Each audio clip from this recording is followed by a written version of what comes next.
वक्त था। एक टूटी फूटी हवेली की धूल भरी दीवार के सामने एक आदमी खड़ा था और वहीं पर रानी की पुरानी मगर बेहद खूबसूरत तस्वीर टंगी थी। वाह वाह वाह वाह, क्या कमाल की तस्वीर है। अगर इसे बेच दूं फिर तो मेरी सारी गरीबी मिट जाएगी। अब मेरी किस्मत बदलने वाली है। इतना कहते ही तस्वीर से ठंडी हवा का झोंका निकला और अगले ही पल तस्वीर के भीतर से एक बर्फीला हाथ बाहर आया। हाँ, अरे कौन है वहाँ पे? कौन है? कौन कौन मुझे पकड़ रहा है? अरे छोड़ो छोड़ो छोड़ो छोड़ो मुझे, छोड़ो छोड़ो। लेकिन उसकी आवाज अधूरी रह गई। वो तस्वीर के अंदर समा गया और तस्वीर में रानी की मुस्कान रहस्यमयी बनकर रह गई। वहीं दूसरी तरफ दो दोस्त मदन और सुनील रहते थे। दोनों बचपन से ही बहुत गरीब थे और लकड़ियां काटकर किसी तरह अपना जीवन यापन करते थे। मेहनत तो दोनों जी जान से करते, लेकिन किस्मत जैसे कभी उनका साथ नहीं देती। ए भाई सुनील, क्या करूं यार, हम तो थक गए भाई। ये रोज रोज लकड़ियां काट काट कर भी एक वक्त की रोटी का इंतजाम नहीं हो पाता है। क्या जीवन है भाई। हाँ, बात तो ठीक कह रहा है मदन, पर क्या करें, हम कोई गलत काम भी तो नहीं कर सकते। पिताजी ने कहा था कि जो भी करना ईमानदारी से करना, बस यही सोचकर अपना दिन काट रहे हैं, मेहनत कर रहे हैं। हाँ, वही हमारा दोस्त सूरज, उसको देखो, अरे कहाँ से कहाँ पहुँच गया, कितना अमीर हो गया, और हम दोनों वही फटे हाल में रह गए। अरे कुछ खाने तक को नसीब नहीं होता भाई, क्या करें। हाँ, यही तो जीवन है मेरे भाई, क्या करें। चलो चलते हैं, आज भी अगर लकड़ियाँ नहीं हुई तो फिर भूखे सोना पड़ेगा। चलो। हाँ भाई, तुम ठीक कहते हो, चलो जल्दी से जंगल चलें।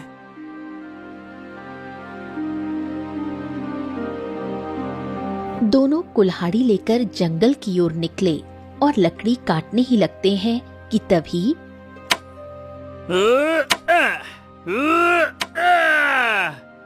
अरे अरे ये क्या, ये कुल्हाड़ी तो टूट गई। अरे भाई, अब हम लकड़ियाँ कैसे काटेंगे? अभी तो हमने शुरू भी नहीं किया अच्छे से, दो चोट क्या मारी, कुल्हाड़ी ही टूट गई। हाँ, और ये देखो, मेरी कुल्हाड़ी में तो धार ही नहीं है। चलो फिर भी काट कर देखते हैं। सुनील लकड़ी काटने की कोशिश करता है, लेकिन लकड़ी नहीं कटती। अरे चल यार, लगता है कि आज भी हमारी किस्मत हमारे साथ ही नहीं है। चलो घर चलते हैं, अब खाली हाथ ही जाना पड़ेगा, क्या करें। दोनों लौटने लगते हैं, तभी रास्ते में एक अजीब रास्ता दिखता है। ए मदन, ये कौन सा रास्ता है? हमने तो आज से पहले ऐसा रास्ता कभी नहीं देखा। देख तो। हाँ, ये तो सच में कोई रहस्यमयी रास्ता लगता है। चलो हम चलते हैं, शायद ये रास्ता पता नहीं हमें कहाँ लेकर चले। चलो। अरे भाई, लेकिन अगर हमारी जान खतरे में पड़ गई तो? नहीं नहीं नहीं नहीं, मैं नहीं जाना चाहता। चलो भाई, घर चलें, पता नहीं क्या हो वहाँ जाकर। अरे यार, रोज रोज तो घर ही जाते हो, कुछ होता है क्या? बड़े आए, चलो आज कुछ नया करके देखते हैं, शायद हमारी किस्मत ही पलट जाए। अरे चलो भाई, तुम क्या ही, चलो आ जाओ। अच्छा, हाँ हाँ, ठीक है ठीक है, चलो चलो चलकर देखते हैं कि आखिरकार ये रास्ता कहाँ जाता है।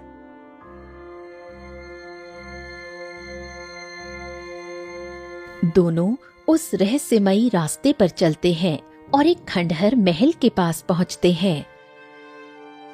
अरे ये क्या मदन, हम तो ये खंडहर वाले महल में आ गए। अब भला यहाँ क्या मिलेगा? अरे ये महल खंडहर है तो क्या हो गया, इसके अंदर जरूर कोई खजाना होगा, और देखना हमारी किस्मत पलट जाएगी। लगता है कि हमारी भिखारी वाली जिंदगी खत्म होने वाली है। अरे चलो भाई, आ जाओ आ जाओ। अच्छा ठीक है, चलो आओ आओ आओ। दोनों महल के अंदर जाते हैं। अरे वो देखो, वहाँ पर तो एक रानी की खूबसूरत तस्वीर टंगी हुई है। देख तो मदन, कितनी सुंदर लग रही है ना। अरे यार सुनील, इतनी मेहनत से जी जान लगाकर यहाँ आए हैं और देख तो सही, यहाँ कुछ है ही नहीं, सिर्फ ये तस्वीर दिख रही है। यहाँ तो बस रानी की तस्वीर है और कुछ नहीं है। क्या करे इस तस्वीर का? हाँ, लगता है हमारी सारी मेहनत बेकार हो गई। चलो चलते हैं वापस। दोनों जाने लगते हैं, तभी अचानक तस्वीर से रहस्यमयी आवाज आती है। रुक जाओ, तुम दोनों कहाँ जा रहे हो? हे, तूने किसी की आवाज सुनी क्या मदन? हाँ, मैंने भी सुना। ये आवाज कहाँ से आ सकती है? भला इस खंडहर में इस समय हमारे सिवा यहाँ है कौन? इधर देखो, मैं ये तस्वीर बोल रही हूँ। मेरे अंदर बहुत सारे रहस्य छिपे हैं। अगर तुम मेरी मदद करो तो मैं तुम्हें ढेर सारा धन दूंगी, तुम्हारी सारी इच्छाएं पूरी कर दूंगी और कभी किसी चीज की कमी नहीं होगी। मेरे अंदर वो ताकत है जो तुम्हारी किस्मत बदल सकती है। तभी अचानक तेज रोशनी फैली और सामने खजाने का ढेर लग गया। अरे बाप रे बाप, इतना सारा खजाना! ए सुनील, ये तो सच में बहुत सारा खजाना है। अगर इसका एक कोना भी हमें मिल जाए तो हमारी सारी तकलीफें, सारी गरीबी दूर हो जाएगी। अरे किस्मत बदल जाएगी भाई। हमें लकड़ियां वकड़ियां काटने की जरूरत नहीं पड़ेगी, राजा बन जाएंगे, राजा। अबे क्या कह रहा है मदन? नहीं नहीं नहीं नहीं नहीं, ये खजाना दिखने में जितना आसान है, लेकिन देख लेना, इसके अंदर जरूर कोई न कोई राज होगा। मदन, दुनिया का उसूल है, हर चीज की एक कीमत होती है और हम अपनी ईमानदारी हरगिज नहीं छोड़ सकते। इसीलिए हम ये खजाना नहीं लेंगे, और अगर हम लेते हैं तो हमें इसकी कीमत चुकानी पड़ेगी। इसीलिए हमें ये खजाना नहीं चाहिए। हाँ बिल्कुल, तू ठीक कह रहा है सुनील, जरूर हमें इसकी कीमत चुकानी पड़ेगी। नहीं नहीं नहीं नहीं, हमें ये खजाना नहीं चाहिए। चल भाई, चलते हैं। तुम्हारी इतनी हिम्मत, तुमने मेरा अपमान किया, मैं तुम्हें छोड़ूंगी नहीं। तुम्हें ये खजाना लेना ही पड़ेगा। अरे क्या कोई जबरदस्ती है क्या जो लेकर जाना ही पड़ेगा? हमने कहा ये धन हमें नहीं चाहिए। चल मदन, चलते हैं। दोनों जाने लगते हैं। रुक जाओ, मत जाओ, तुम मेरी मदद करो, ये खजाना ले लो और मुझे मेरी पीड़ा से आजाद करो। रुक जाओ।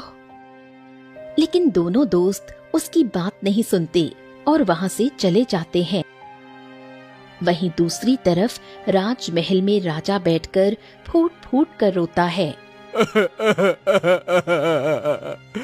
राजमाता, ये क्या हो गया? पता नहीं मेरी रानी कहाँ और किस हालत में होगी। मैं सब जगह ढूंढ ढूंढ कर थक गया राजमाता। जब से रानी गई है, मैं उसके बिना एक पल भी चैन से नहीं रह पा रहा।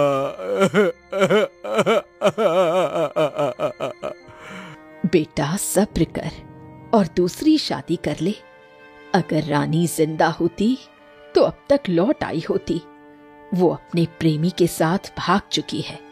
अब तुम कब तक ऐसे अकेले जीवन बिताओगे? तुम दूसरा विवाह कर लो। मैंने तेरे लिए एक अच्छी सी राजकुमारी भी देख रखी है। मुझे तो यकीन नहीं होता कि मेरी रानी ऐसा कर सकती है। हमें धोखा दे सकती है। मैं उनसे बहुत प्रेम करता हूँ राजमाता। मैं उन्हें भूल नहीं सकता। मैं अपनी रानी को कैसे भुला दूं, जिसके साथ मैंने इतना वक्त बिताया। लेकिन ये भी सच है कि अब वो हमारे पास नहीं है, नहीं है, नहीं है। मैंने तुझे कई बार आगाह किया था कि रानी अक्सर रात में किसी से मिलने बाहर जाती थी, पर तूने यकीन नहीं किया। अब क्या कर सकते हैं?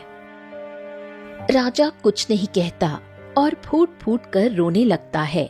वहीं दूसरी तरफ दोनों दोस्त अपने अपने घर आ जाते हैं। हाँ, अरे बाप रे बाप, आज तो सच में बहुत थक गया माँ। बेटा, अब मैं बूढ़ी हो चुकी हूँ, मेरी तबीयत भी अब ठीक नहीं रहती। तू ऐसे कब तक परेशान रहेगा?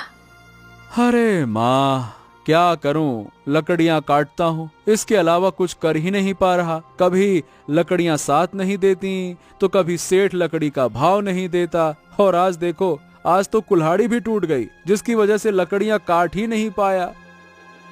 तू एक काम कर बेटा, मैं ज्यादा दिन तक नहीं जी पाऊंगी, इसलिए तू एक अच्छी सी लड़की देखकर शादी ही कर ले। ओहो माँ, ये तो कैसी बातें करती है। मैं 2 वक्त के खाने का जुगाड़ तो कर नहीं पाता, तुम्हारा पेट तो भर नहीं पाता, और ऐसे हालात में मैं अपने परिवार को क्या खिलाऊंगा? हाँ, नहीं तो शादी वादी नहीं करने वाला मैं। तू एक काम कर बेटा, तू राजमहल क्यों नहीं चला जाता? राजा जरूर तुम्हें कोई ना कोई काम दे देगा, ऐसे तो दिन नहीं कटने वाले। हाँ, ये बात तू ठीक कहती है माँ। ठीक है, मैं कल ही अपने दोस्त के साथ राजमहल जाता हूँ और राजमहल में कोई काम मांग लूंगा।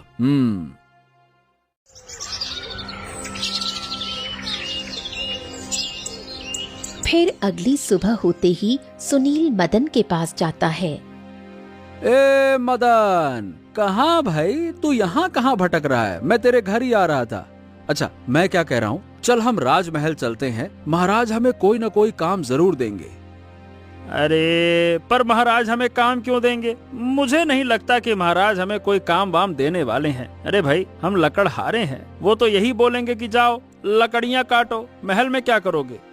अरे भाई, चलकर देखने में क्या दिक्कत है? कोशिश करने से ही कुछ न कुछ जरूर होगा, चलो। हाँ, ये बात भी तू ठीक कहता है। अगर राजमहल में हमें काम मिल जाए तो रोज रोज का ये झंझट खत्म हो जाएगा। चल भाई, चलते हैं। चल।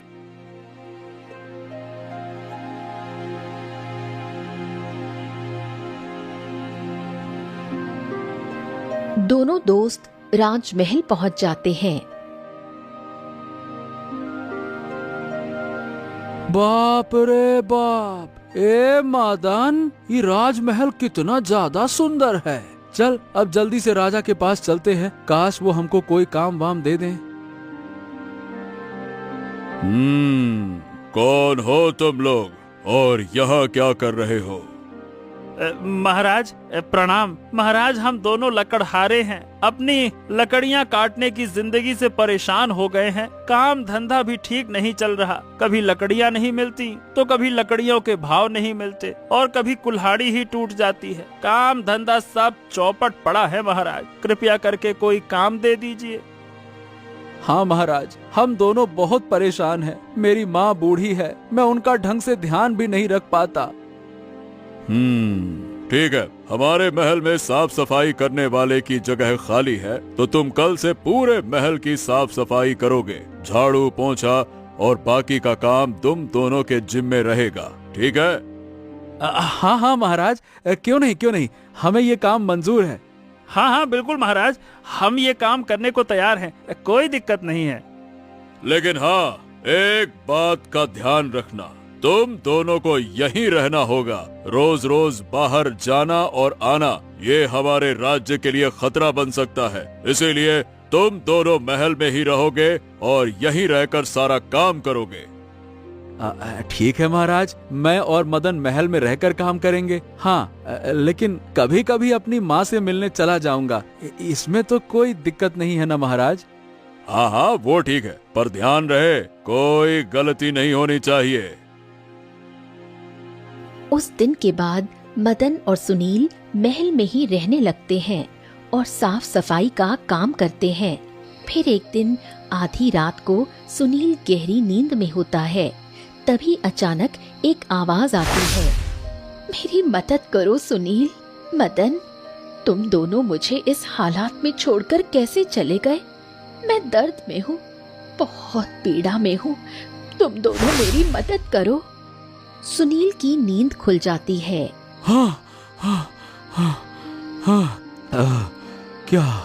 क्या मैं सपने में भी उस तस्वीर की पीड़ा को महसूस कर रहा हूँ और वो मुझे बुला क्यों रही है? आखिरकार क्या है उस तस्वीर का राज? मदन की भी नींद खुलती है। क्या हुआ सुनील? ये तो इतनी रात को परेशान क्यों है? क्या बात है? अरे यार मदन, वो तस्वीर मेरे सपने में आती है और मुझसे मदद मांगती है। हाँ हाँ, यही तो मैं भी तुझसे कहने वाला था। पता है, मुझे भी 2 दिनों से वही तस्वीर का सपना आ रहा है और वो मुझसे भी मदद मांगती रहती है। पता नहीं ये क्या लफड़ा है। चलो सुबह हो गई, हमें पूरे महल की साफ सफाई भी तो करनी है। चलो भाई। दोनों दोस्त सफाई करने लगते हैं। सफाई करते करते वो एक कमरे में पहुंचते हैं जहां दीवार पर वही तस्वीर टंगी होती है। अरे ये क्या? ये तो वही तस्वीर है जो हमने खंडहर में देखी थी। क्यों मदन, वही है ना? हाँ हाँ हाँ हाँ हाँ हाँ हाँ, लेकिन ये कैसे हो सकता है? भला खंडहर की तस्वीर यहाँ राजमहल में क्या कर रही है? और ये दोनों तस्वीर एक ही हैं और एक ही व्यक्ति की भी हैं। हे ससुरा, ये कैसे संभव है सुनील? ए मदन, मुझे लगता है कि हमको ये बात महाराज को बतानी चाहिए। शायद उन्हें कुछ पता हो कि आखिरकार रानी की तस्वीर यहाँ और खंडहर में क्या कर रही है। बिल्कुल एकदम वही तस्वीर। चलो महाराज के पास चलते। दोनों गलियारे से गुजर ही रहे होते हैं कि तभी वो देखते हैं कि राजमाता मंत्री से चुपके चुपके बात कर रही हैं। अरे देख देख देख, मंत्री जी और राजमाता कुछ चुपके से बातें कर रहे हैं। देख देख देख देख। हाँ, जरूर कोई राज है। चल हम दोनों छिपकर सुनते हैं। दोनों चुपके से सुनने लगते हैं। मंत्री जी, अब रानी ऐसी जगह है कि जहां से वो कभी वापस नहीं आ सकती। हाँ माँ राजमाता, आपने बिल्कुल सही कहा। वहाँ से कोई कभी वापस नहीं आता। रानी उस रहस्यमयी तस्वीर में कैद रहे, इसके लिए आपको जादूगर के पास जाना होगा। हाँ, मैं आज रात ही निकल जाऊंगी। सुनील और मदन ये सब सुनकर हैरान रह जाते हैं। ये क्या चक्कर है मदन? ये तो राजमाता और मंत्री दोनों मिलकर साजिश रच रहे हैं। इसका मतलब ये हुआ कि जो तस्वीर में कैद थी वो असली रानी है और ये लोग उस रानी को हमेशा हमेशा के लिए तस्वीर में कैद रखना चाहते हैं। समझा मदन? हाँ हाँ, और ये तो बहुत बड़ा राज है। ए सुनील, हमें राजमाता का पीछा करना होगा और सच्चाई सबके सामने लानी होगी। बिल्कुल सही कहा। चलो हम राजमाता का पीछा करते हैं। चलो। दोनों राजमाता का पीछा करने निकल पड़ते हैं और दोनों पीछा करते करते उसी खंडहर में पहुंचते हैं। हे, राजमाता इस खंडहर में गई जिसमें हम दोनों गए थे। देख मदन। हाँ हाँ हाँ हाँ, लगता है कि फिर रानी के साथ कुछ करने वाली हैं। चल छुप कर हमें जाना होगा, कहीं वो हमें देख न ले। आराम से आराम से। दोनों छिपकर जाते हैं और एक दीवार के पीछे छिप जाते हैं। राजमाता तस्वीर के पास पहुंचती हैं। आइए आइए आइए राजमाता, आपको आने में कितना ज्यादा वक्त लग गया। मैं कब से आपका इंतजार कर रहा था। अब वक्त आ गया है। अब जल्दी से अपना जादू करो ताकि रानी फिर तस्वीर से बाहर ना निकल सके। हाँ रानी माता, इस बार मैं ऐसा जादू करूंगा कि रानी 1 महीने तक तस्वीर में कैद रहेगी। ऐसा मत करिए राजमाता, भगवान के लिए मुझे छोड़ दीजिए। मैंने आपका क्या बिगाड़ा है? आपने मुझे इस तस्वीर में क्यों कैद करके रखा है? मुझे आजाद कर दीजिए। चुप हो जा भिखारी, तू मेरे बेटे से शादी करके रानी बनना चाहती थी। तू कभी मेरे खानदान में बहू बनकर नहीं रह सकेगी। तुम्हें मैं अपने बेटे की जिंदगी से निकाल कर रहूंगी। नहीं राजमाता, ऐसा मत करिए। महाराज मुझसे सच्चा प्रेम करते हैं, इसलिए मैंने उनसे विवाह किया। मैंने किसी धन दौलत के लिए महाराज से विवाह नहीं किया था। आप मुझे यहाँ से जाने दीजिए, मुझे बहुत कष्ट होता है। मैं आपसे विनती करती हूँ राजमाता, भगवान के लिए मुझे और कष्ट मत दीजिए। चुप हो जा, तुम्हें कभी मैं अपने बेटे की जिंदगी में वापस नहीं आने दूंगी। इसलिए मैंने इस जादूगर की मदद से तुम्हें इस तस्वीर में कैद कर दिया है।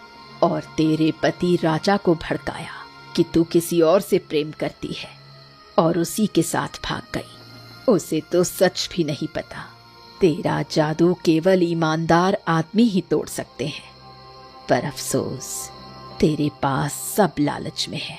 लालच को छोड़कर कोई ईमानदारी चुनने वाला इंसान अब बनता ही नहीं। ऐसा मत करिए राजमाता, मुझे आजाद कर दीजिए। मैं महाराज की जिंदगी से चली जाऊंगी, पर भगवान के लिए मुझ पर ऐसा जुल्म मत कीजिए। तस्वीर रोने लगती है और आंसू गिरते हैं। देख तो सुनील, ये राजमाता कितनी जालिम है। उसने रानी को इस तस्वीर में कैद कर दिया और वो बेचारी रानी कितना रो रही है, कितना तड़प रही है। देख तो। हाँ रे मदन, मैं क्या कहता हूँ कि हमें कुछ न कुछ तो करना होगा। तभी मंत्री दोनों को देख लेता है। तुम दोनों यहाँ क्या कर रहे हो और तुम्हारी हिम्मत कैसे हुई राजमाता का पीछा करने की? ये दोनों मेरा पीछा कर रहे थे। मंत्री जी, इन्हें पकड़ लो। अरे आप कितनी बेरहम हो सकती हैं राजमाता, हम तो कभी सोच भी नहीं सकते। भला अपने बहू के साथ कोई ऐसा कैसे कर सकता है? हाँ राजमाता, भला रानी ने आपका बिगाड़ा क्या है? बस यही ना कि वो छोटी जात की लड़की हैं, इसी वजह से आपने उन्हें इतनी कड़ी सजा दी है। मैं ये सारी चीजें राजा जी को बताऊंगा, सब कुछ बताऊंगा, सच सच। देखो, तुम लोगों के बारे में मैं सब कुछ जानती हूँ। सुनील, तुम्हारी बूढ़ी माँ है ना, जिसने तुम्हें राजमहल में काम करने भेजा।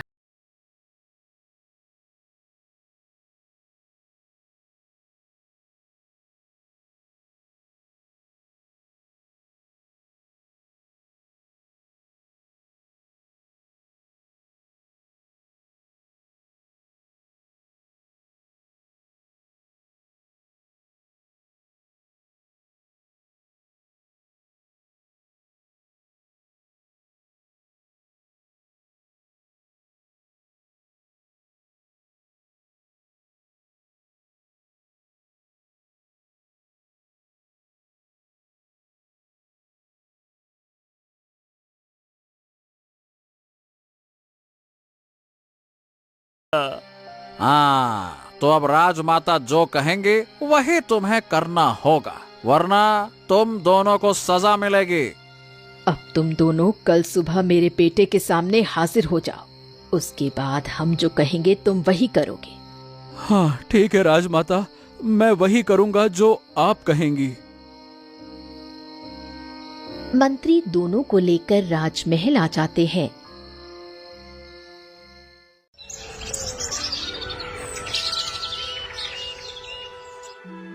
और अगली सुबह होते ही महाराज के पास दोनों को ले आते हैं। महाराज, ये दोनों यहाँ हैं। क्या हुआ मंत्री जी? आप इन दोनों को लेकर यहाँ क्यों आए हैं?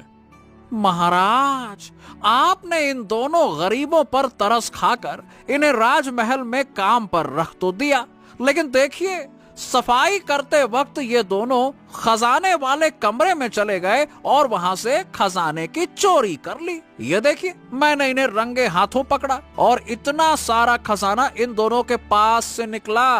ये देखिए महाराज। ओहो, ये क्या कह रहे हो मंत्री?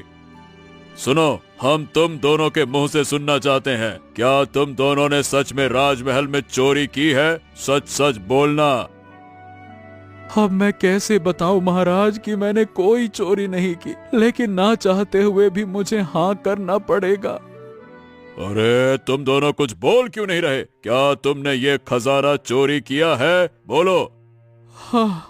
हाँ महाराज, मैंने ये खजाना चुराया है। मेरी माँ की तबीयत बहुत खराब थी, उन्हीं के इलाज के लिए मुझे ये सब कुछ करना पड़ा। हाँ महाराज, मैंने भी ये खजाना चुराया था। मैं अपनी बहन की शादी के लिए ऐसा कर रहा था। कृपया करके मुझे माफ कर दीजिए। हम इसीलिए दरबार में काम मांगने आए थे।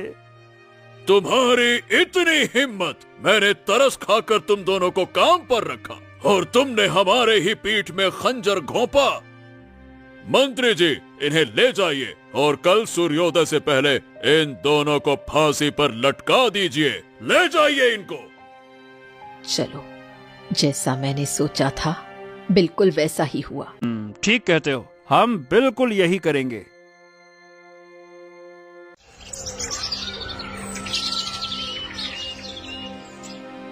फिर अगली सुबह होते ही दोनों को दरबार में लाया जाता है। अब तुम दोनों को फांसी दी जाएगी। बताओ, तुम्हारी कोई आखिरी इच्छा है क्या? महाराज, आखिरी इच्छा यही है कि मुझे मेरी माँ से मिलना है, क्योंकि वो जीवन और मृत्यु के बीच में है। मैं मरने से पहले उन्हें देखना चाहता हूँ। मैं वादा करता हूँ महाराज कि मैं जल्द ही वापस आ जाऊंगा।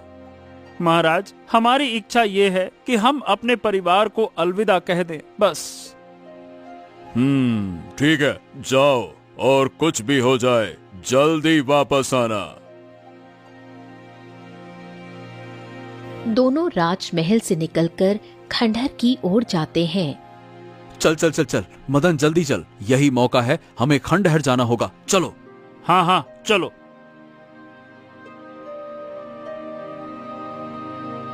दोनों खंडहर में रानी की तस्वीर के सामने खड़े होते हैं।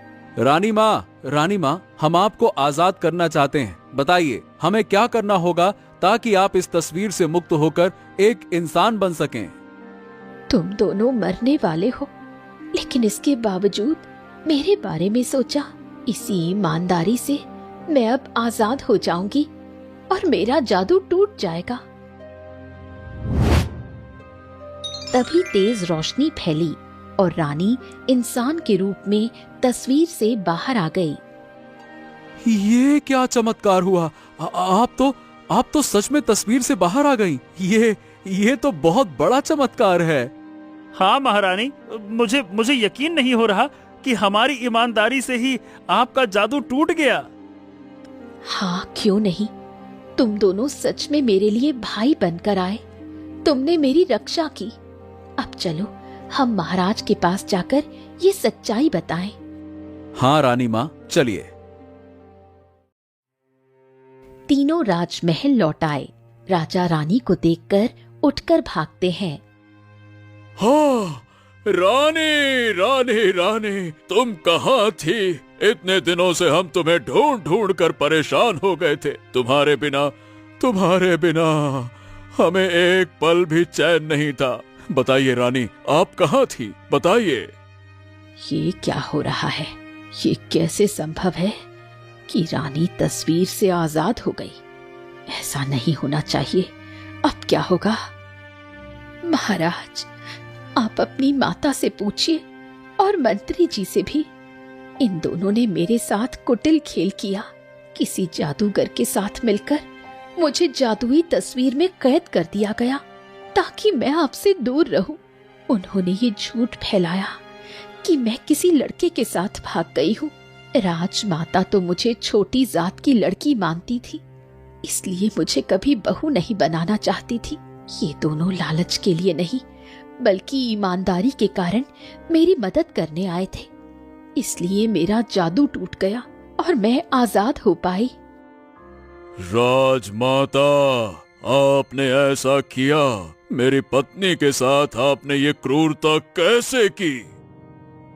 और मंत्री, हमने तुम पर कितना भरोसा किया था और तुमने भी हमारे साथ धोखा किया। सैनिकों, इन्हें अपने कब्जे में ले जाओ और इन दोनों को काल कोठरी में बंद कर दो। इन दोनों ने हमारी रानी के साथ बहुत बड़ा अन्याय किया। ले जाओ इन्हें। बेटा, मुझे माफ कर दो। मैंने गलती कर दी। मैं ऐसा कभी नहीं करूंगी। मुझे एक मौका दो। बस राजमाता, गलती की माफी मिल सकती है पर अपराध की नहीं।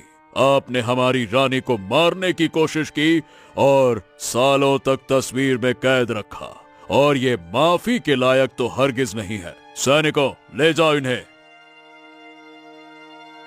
सैनिक राजमाता और मंत्री को गिरफ्तार करके ले जाते हैं। रानी और राजा दोनों सुनील और मदन के आगे झुकते हैं। हाँ, तुम दोनों सच में इंसान नहीं, भगवान हो, भगवान।